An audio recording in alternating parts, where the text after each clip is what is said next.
Welcome to day 329 of 1,350 days. Now there have been 52 book sales in the last couple of weeks, bringing the total to 2,160. And right now I'm on the way to the tennis club because my lockdown is pretty much officially over. There are some restraints, but I am now back to doing tennis coaching, which is at the moment my main source of income. So I'm heading to the club now to do a couple of lessons before the end of the day. Okay, so here we are. I am back. This is my tennis club. It's Downs Tennis Club, which is in Belmont, which is very close to Sutton.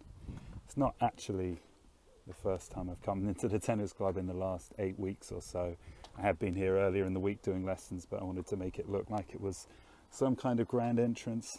Here you see the courts all being used up. I'm going to be doing my lessons in a short space of time. So I'm not actually back to full-time hours. Actually, I don't really work full-time hours when it comes to tennis coaching anyway, not anymore, because obviously I'm busy with my books. I probably spend more time writing and promoting my books than I do coaching tennis. But I was doing about 18 hours a week tennis coaching on court before. Now I'm only back to about 10, 11, 12. But it's something. It's a little bit of money coming in. It reminds me of that I do still quite enjoy it as well, so it's good to be back. Sorry? Not for people who are already brown.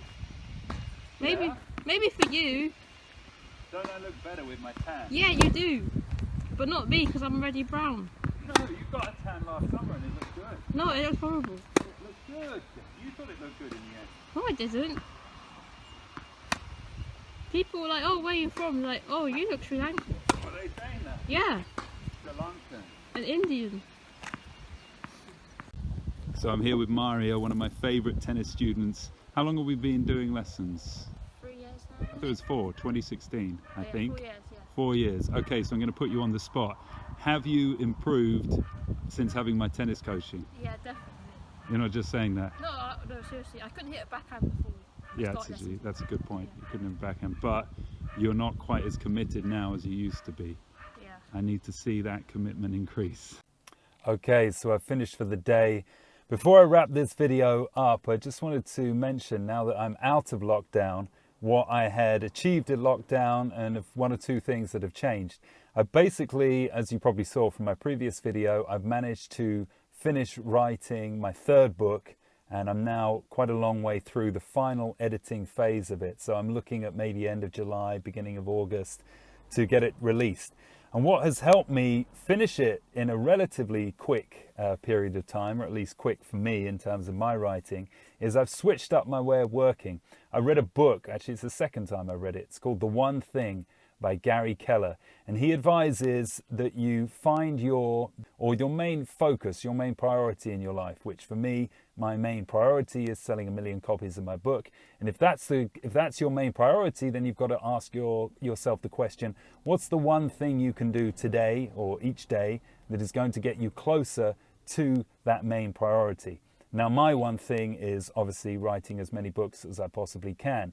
And once you've identified your one thing, he advises you to time block off 4 hours each day, preferably first thing in the morning, and work consistently on your one thing, and then everything else that you might be doing then falls in after that. So that would mean basically I get up around 8:30 or so, have my breakfast, have a shower or wash, I'd probably sit down to work about 9:30. I then do 4 solid hours editing the book, writing the book, whatever it might be.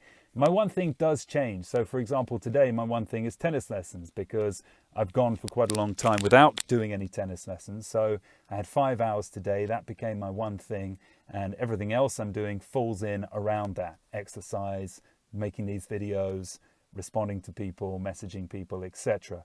So the point I'm trying to get to is identify your one thing for each day, spend 4 hours on it, preferably in the morning, and then let the rest of your day unfold around that.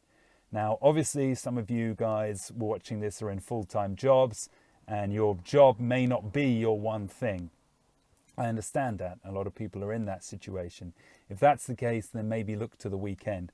Maybe Saturday and Sunday, your one thing becomes your project that you're working on, and you can spend 4 hours each morning doing those. Or maybe you want to take Saturday off and just do Sunday. Whatever the case is, at least maybe you can get 4 hours on it over the weekend. And then during the week and on Saturday, you can do bits and bobs. Maybe you can get 7-8 hours on it. It's something. It's a start. You may eventually be in the position where you can quit your job and commit to it full time, but at least make a start with it. If you are like me and you're a freelancer and you're more in charge of your time, build your day around your most important thing. In the past, I let my tennis lessons become my one thing, and that should have never been the case. It is today because as I said, I've gone 8 weeks without really doing many lessons at all. So for now, I'm just getting a bit of money in. But most of the time, my one thing is based around my writing. And that is the way you make progress, and that's the way to be the most productive. So again, the book is called The One Thing, Gary Keller.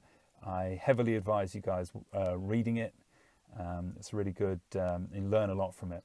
So this is me signing off for day 329, and I will see you in the next video.